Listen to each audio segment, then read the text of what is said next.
The Golden Calf of Relationships. When the Israelites built the golden calf in the desert, they weren't worshipping metal. They were worshipping a substitute. They wanted something to see, something to touch, something to cling to. They wanted the illusion of comfort in place of the reality of God. That same calf is alive today, only now it wears the mask of relationships. The ego builds what might be called the golden calf of companionship. The belief that salvation lies in another body. That completion comes from another face, another voice, another hand holding ours. If I have a wife, if I have a husband, if I have a friend, if I have a community, then I will not be alone. That's the promise. But like the calf, it's a lie. In the Twilight Zone episode The Lonely, Corry is given Alicia, a robot designed to end his isolation on the asteroid. At first he rejects her. Then he accepts her. Both came from him. The rejection and the acceptance were both projections of his own mind. He gave Alicia all the meaning she had. And when she was destroyed, what was really destroyed? Nothing but his own investment in a substitute. A Course in Miracles says, "What you give to a brother, you give only to yourself because he is yourself." When we make another body the source of salvation, we bow before an idol. We melt down the longing in our hearts and sculpt it into a figure we call lover, friend, or companion. And then we worship it as if it could give us what God withheld. But here is the core. God did not withhold anything. What we beg from relationships, specialness, exclusivity, uniqueness, cannot be given by God because it does not exist. Oneness has no opposite. In truth, there is no special. Only the ego divides into good mother and bad mother, faithful spouse and unfaithful spouse, caring friend and betrayer. The Holy Spirit does not recognize these divisions because they are illusions. We want from relationships what we want from God: attention, recognition, validation, but we want it through specialness. And since God cannot grant it, we invent idols to do the job. This is why special relationships always swing between extremes. The perfect partner turns to disappointment. The loving parent turns to judgment.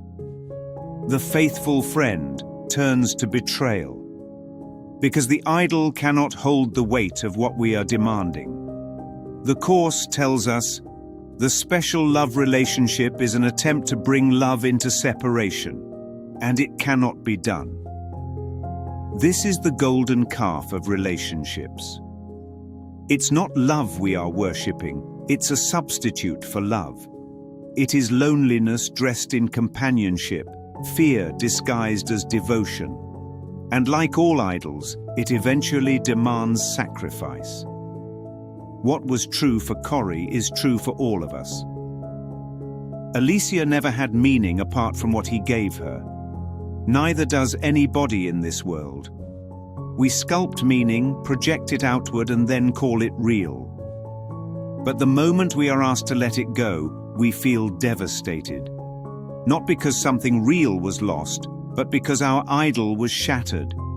The undoing comes when we see that companionship is not outside us at all. The voice for God has never left. The presence has never abandoned. The wholeness we beg for in another has never departed our own mind.